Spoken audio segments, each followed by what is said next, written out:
कैसे हैं आप लोग। आई होप आप लोग अच्छे होंगे। पढ़ाई आप लोग का ठीक से चल रहा होगा। हम लोग प्रकाश चैप्टर को चालू किए थे और उसका हम लोग आधा पार्ट खत्म कर लिए हैं, मतलब प्रकाश का प्रवर्तन खत्म कर लिए हैं। आज हम लोग अपवर्तन को पढ़ेंगे, लेकिन उससे पहले ये जान लीजिए, ये थोड़ा बारिश है, लगन लगन चल रहा है, इसी में हम लोग परेशान थे, उलझे हुए थे। लेकिन आज से फिर हम लोग रेगुलर आ गए हैं। आप लोग कहीं जाने की जरूरत नहीं है। तो आज से हम लोग फिर अपने कंटिन्यूटी को बनाए रखेंगे और आप लोग बढ़िया से पढ़ पाएंगे और आप लोग को रेगुलर वीडियो मिल पाएगा। तो हम लोग को आज अपवर्तन में क्या पढ़ना है और अपवर्तन प्रवर्तन से कैसे अलग है, पहले ये समझ लीजिए। अपवर्तन का मतलब क्या होता है? प्रवर्तन का मतलब था कि वापस एक ही माध्यम में कोई भी काम हो जाए, और अपवर्तन का मतलब होता है कि उसमें माध्यम को बदलना पड़ता है। तो माध्यम नाम आता है तो माध्यम देखकर डरिए मत, क्योंकि माध्यम कंफ्यूजन देता है। तो माध्यम क्या? तो माध्यम को एग्जाम्पल के साथ समझ लेते हैं। जैसे एयर, एयर एक माध्यम है। वाटर, वाटर भी एक माध्यम है। तो इन्हीं माध्यम में प्रकाश को हम ट्रांसपोर्ट करेंगे, इससे हमारा अपवर्तन होगा। और अपवर्तन क्या होता है वो हम लोग समझेंगे। तो माध्यम दो प्रकार का होता है। एक में तो प्रकाश की चाल ज्यादा होती है और दूसरे में प्रकाश की चाल कम होती है। जिसमें प्रकाश की चाल कम होती है ना, उसमें प्रकाश की जो किरणें होती है वो झुकने लगती है, बेंड होने लगती है, उसी को हम लोग अपवर्तन कहते हैं। आई होप आप इसे समझ पाए होंगे। अगर नहीं समझे हैं तो हम लोग इसको बोर्ड पे प्रैक्टिकली समझने की कोशिश करते हैं।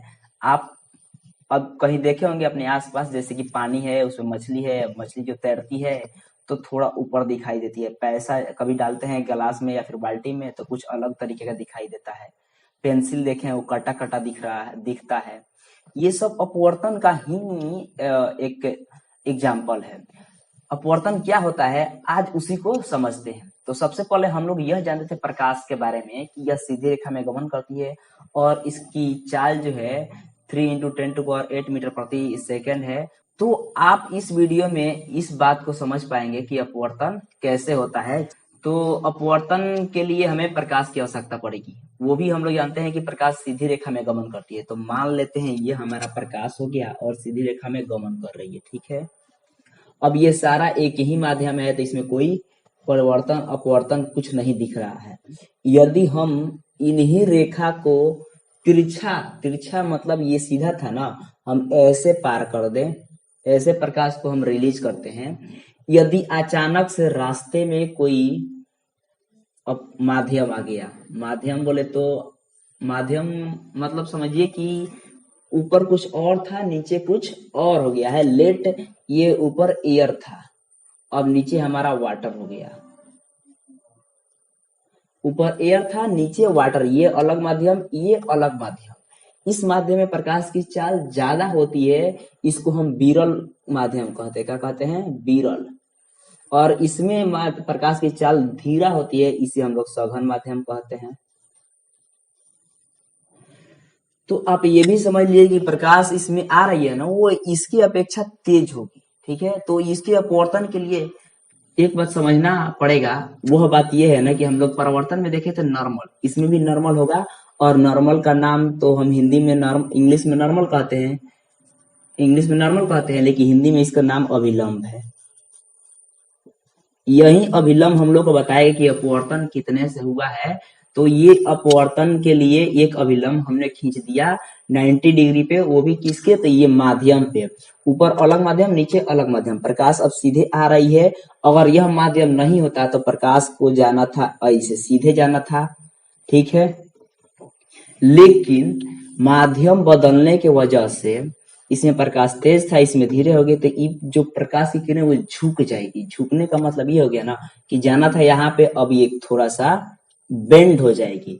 अब यही जो बेंड हो रहा है ना, इसी को हम लोग अपवर्तन कहते हैं। अब इसमें दो चार टर्म है, टर्म तो देख लीजिए। ये तो माध्यम दिखा रहा है कि ऊपर अलग माध्यम, नीचे अलग माध्यम। ये तो अभिलंब है, जिसको हम लोग नॉर्मल भी कहते हैं, ये तो आप जानते हैं पहले से। अब ये जो किरण आती है उसको हम लोग क्या कहते हैं? आपतित किरण। क्या बोलते हैं? आपतित किरण। इसको इंग्लिश में इंसिडेंस रे कहते हैं, इसलिए इसके द्वारा, नॉर्मल के द्वारा जो बना हुआ कोण है ना, उसको हम लोग आई से डिनोट करते हैं। और ये जो किरण जा रही है अपवर्तन के बाद, इसको हम लोग अपवर्तित किरण कहते हैं। प्रवर्तन में परिवर्तित था, लेकिन इसमें अपवर्तित है, तो इसको हम लोग अपवर्तित किरण कहेंगे।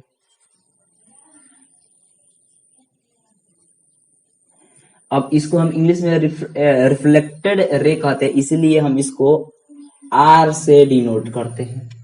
ठीक है, अब इनमें जो टर्म है ये आप समझ लिए एक एक करके कि ये प्रकाश आती है, अगर नहीं माध्यम होता तो सीधे चली जाती है, लेकिन माध्यम होने के वजह से ऊपर कौन सा माध्यम नीचे कौन सा माध्यम, इनके कंपेरिजन के वजह से ये जो प्रकाश है मुड़ जाती है।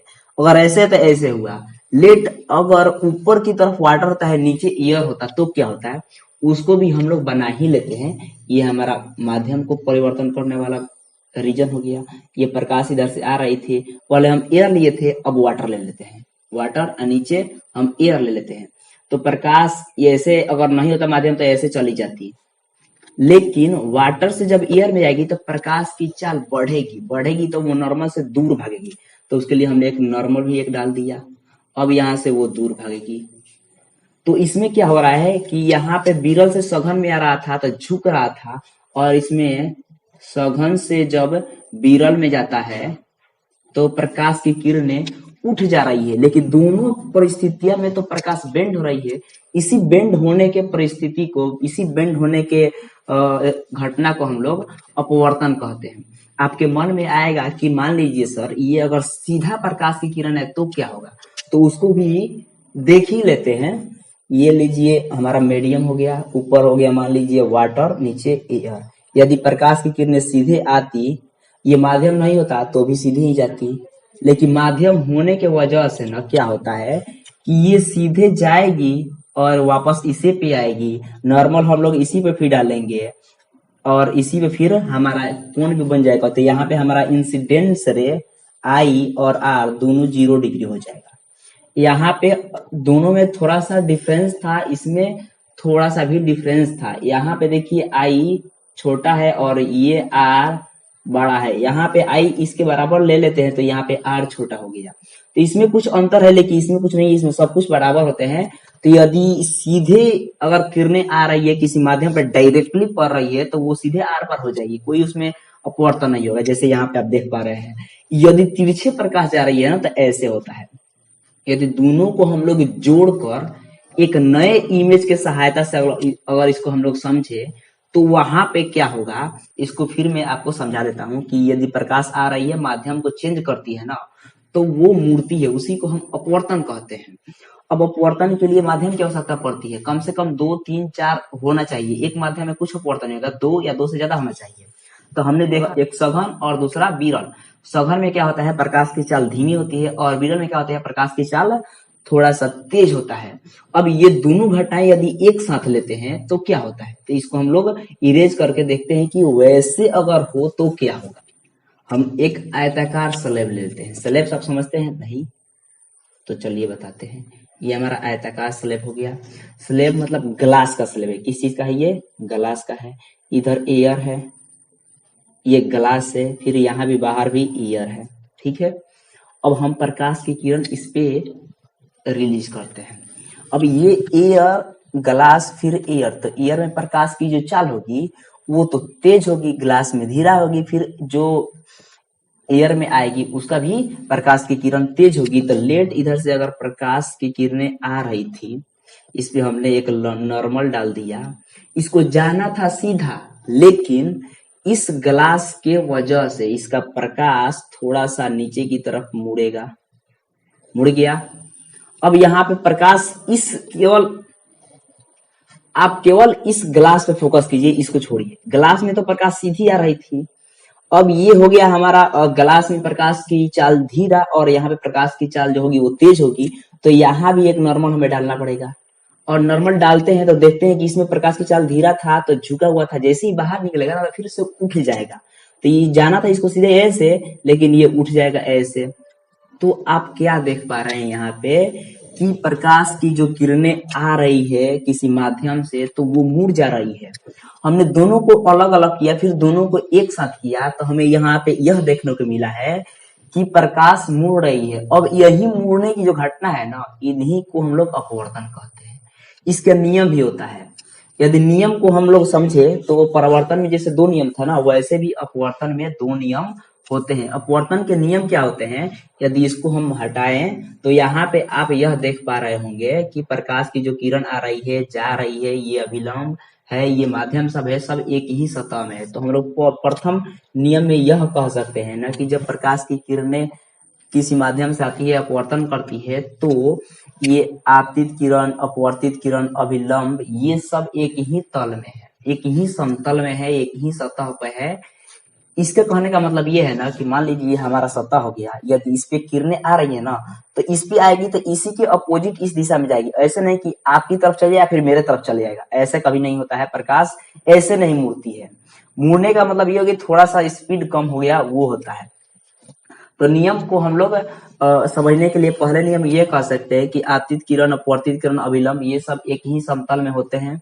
दूसरा, यह स्नेल साहब थे एक हमारे साइंटिस्ट, और वो क्या बताए थे, बहुत काम किए थे इसके बारे में कि दूसरा नियम भी बनाया जाए। तो दूसरा नियम यह बनाए कि हमारा जो ये आई है और ये जो आर है, इन दोनों का जो अनुपात होता है ना, वो स्थिर होता है। उन्हीं को हम लोग क्या कहते हैं, स्नेल का नियम। इसलिए कहते हैं क्योंकि स्नेल साहब इस पे काम किए थे, थोड़ा जबरदस्त काम किए थे, जिसकी वजह से क्या होता है, उनको हम लोग रिस्पेक्ट करने के लिए इसे हम स्नेल का नियम कहते हैं। तो पहला नियम ये हो गया कि ये सब एक ही समतल में होते हैं, और दूसरा नियम यह होता है ना कि इस कोण का साइन और इस कोण का साइन का अनुपात कांस्टेंट होता है। तो sine i divided by sine r यदि हम लिख रहे हैं और इस दोनों को हम कांस्टेंट बोलते हैं, ठीक है ना। अब ये ऐसा क्यों होता है, तो ये स्नेल साहब ने बोले थे, इसलिए हम लोग भी ऐसे कहते हैं। इनके एंगल में कुछ वैसा बात होता है जिसकी वजह से इनका जो मान होता है ना, वो कांस्टेंट होता है। इन्हीं को हम लोग स्नेल्स नियम भी कहते हैं। यदि यदि इनकी जो अनुपात है ना, अगर कांस्टेंट नहीं होगा ना, तो ये अपवर्तन कुछ अलग तरीका होगा। कहने का मतलब ये है कि ये जब भी ये दोनों रीजन होंगे ना, तो हमेशा उनका वैल्यू एक ही निश्चित अनुपात होंगे, ठीक है ना। तो आप यहाँ पे अपवर्तन और अपवर्तन ग्लास से, अपवर्तन सघन विरल माध्यम से और अपवर्तन के नियम देख पाए हैं। आई होप आप इस वीडियो की मदद से इन सभी बातों को समझ पाए होंगे। यदि आपको कुछ कंफ्यूजन है तो कमेंट सेक्शन में पूछ सकते हैं, उसके लिए आप हमेशा फ्री है। यदि आपको अच्छा लग रहा है तो शेयर कीजिए, क्योंकि आपके लिए थोड़ा सा मेहनत हो रहा है आजकल, और अब तो डेली होगा। यदि जब तक आपका एग्जाम नहीं हो रहा है तब तक ले आपको डेली सब कुछ दिया जाएगा। यदि आपको बिहार बोर्ड से रिलेटेड 10th या 12th से रिलेटेड कोई जानकारी भी चाहिए तो आपको इस चैनल पे जरूर मिलेगा, और उसके लिए आप हमारे साथ जुड़े रहिए। यदि कोई भी जानकारी आता है तो आपको प्रोवाइड किया जाएगा। और हम लोग मिलते हैं नेक्स्ट वीडियो में, तब तक ले पढ़ते रहिए, एनसीईआरटी बुक को अपने साथ लगाए रहिए। मिलते हैं।